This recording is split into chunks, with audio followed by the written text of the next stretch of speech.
রমাদানকে কিভাবে আমরা প্রোডাক্টিভ ও অর্থবহ করতে পারি? রমজান মাস সামনে চলে আসছে, তাই না? আমরা অনেকেই রমাদান মাসকে সুন্দরভাবে কিভাবে কাটাবো, কিভাবে ফলপ্রসূ রমজান অতিবাহিত করব, আমরা এই পলিসি জানি না। আমাদের বেশিরভাগ মানুষের রমজান মাস মানে হলো 4টা কাজ। কয়টা কাজ?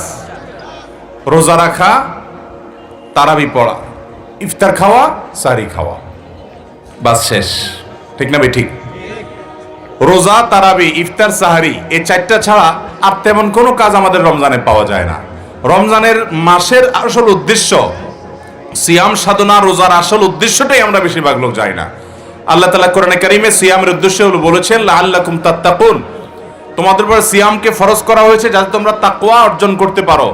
আপনার রমজানকে যদি আপনি অর্থবহ করতে চান, সার্থক রমজান যদি কাটাতে চান, যেই একটি রমাদান আপনার নাজাতের জন্য যথেষ্ট হবে, যে সিয়াম সাধনা আপনার জন্য অর্থবহ হবে, মুফিদ এবং উপকারী হবে এবং আপনার সিয়ামটা কাজে আসবে, এটা যদি চান তাহলে আপনাকে মূলত একটা কাজ প্রধানত করতে হবে, আর সেটা হলো রমাদান মাসের সকল গুনাহগুলো ছাড়ার প্রতিজ্ঞা করতে হবে। কি করতে হবে ভাই? সকল হারাম ত্যাগ করার প্রতিজ্ঞা করতে হবে এখন থেকে, যে আমি একটি মাস শতভাগ সকল হারাম মুক্ত জীবন গঠন করব। চেষ্টা করা যাবে না ইনশাআল্লাহ? রমাদান এসেছেই আমাদেরকে মুত্তাকি বানানোর জন্য। সিয়ামের এই ইবাদত আল্লাহ দিয়েছেনই আমাদেরকে তাকওয়া চর্চা করবার জন্য। সিয়াম বা রোজা কিভাবে আমাদেরকে মুত্তাকি বানায়? খুব ইন্টারেস্টিং একটা বিষয় ভাই। দেখেন, আমরা যখন রোজা রাখি তখন আমরা পান বা আহার, যৌনতা, এর কোনোটাই আমরা রোজাদাররা কেউ করি না। পৃথিবীতে একজন মানুষও পাবেন না যে রোজা রাখে সিরিয়াসলি, সে আবার গোপনে গোপনে গিয়া পানি খায়। এটা কোনো রোজাদারে করে? সবার সাথে বাটপারি করলেও রোজা রেখে এই জায়গায় কেউ চালাকি বাটপারি করে না। তাহলে আমরা পানি, হালাল টাকায় কেনা পানি বা হালাল টাকা কেনা খাবার, এটা আমাদের সামনে আছে, আবার ক্ষুধাও আছে, পিপাসাও আছে, তারপর আমরা খাই না, পান করি না। কেন? আল্লাহ নিষেধ করেছেন, হারাম, সেজন্য। কেউ দেখলেও করি না, রুমে একা একা থাকলেও আমরা খাই না, পান করি না। কার ভয়ে? ঠিক একইভাবে এই সিয়াম আমাদেরকে বলে, এখান থেকে শিক্ষা গ্রহণ করে তুমি যখন কোনো হারাম কাজ করবা, মোবাইলে হারাম জিনিস দেখবা, তোমার দেখতে মনেও চাচ্ছে, আবার দেখার সুযোগও আছে মোবাইলে, কোনো মানুষজনও এখানে নাই, তারপরও তুমি দেখবা না, কারণ আল্লাহ হারাম করেছেন, আল্লাহর ভয়ে দেখবা না। এই শিক্ষাটাই ওই রমজানের রোজা তোমাকে দিয়েছে। সেই শিক্ষাটা যদি অর্জন করতে পারেন, রমজান শেষ যদি মনে হয় মাশাআল্লাহ আমি কয়েকটা হারাম কাজ ছাড়তে পারছি, অভ্যাস পরিবর্তন করতে পারছি, আমার জীবনে পরিবর্তন আসছে, আল্লাহর উপরে ভরসা করে বলতে পারি আপনার সিয়াম সাধনা, আপনার রমাদান সার্থক হয়ে গেছে। অতএব গুনাহ ছাড়ার নিয়ত করবো তো ইনশাআল্লাহ। যাদের যেভাবে গুনাহ হয় তালিকা করে ফেলান, লিস্ট করে ফেলান, একটা কাগজে লিখে ফেলান যে আমার দ্বারা কি গুনাহ হয়। আমার ফেসবুকে হারাম সম্পর্ক আছে কিছু মানুষের সাথে, একটা গুনাহ। আরেকটা গুনাহ, বন্ধু বান্ধবের সাথে আড্ডা মারলেই আরেকজনকে নিয়ে গীবত শেখায়েত হয়, আরেকটা গুনাহ। বাবা মার সাথে আমি খেস করি, ঘেউ করি, বেয়াদবি করি, নম্র ভাষায় কথা বলতে পারি না, আমার এটা বদভ্যাস আছে, লিখে ফেলান। 3 নাম্বার 4, আমার বদভ্যাস আছে যে আমি কথা মুখ খারাপ করে ফেলি, লিখে ফেলান।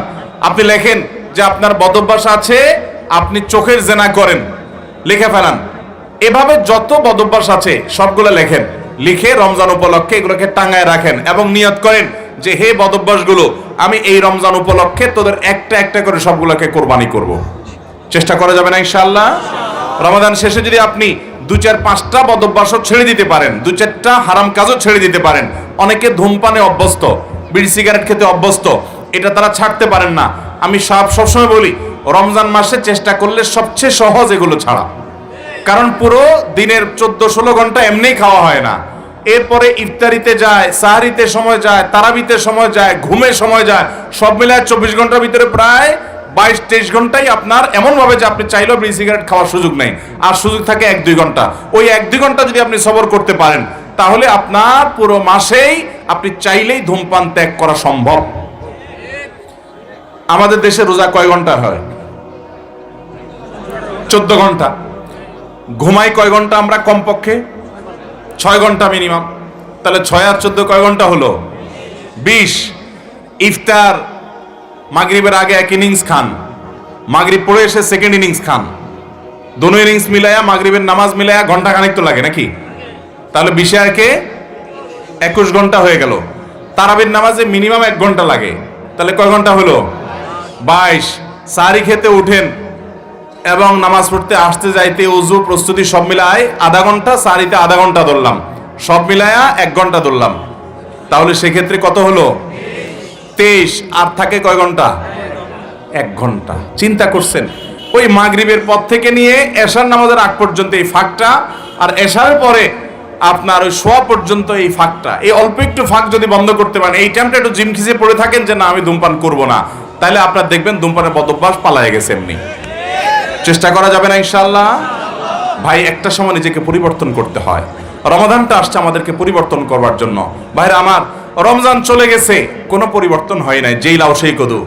বিশ্বাস করেন, এই রমাদান সার্থক রমাদান না, এই রমাদান অর্থবহ রমাদান না।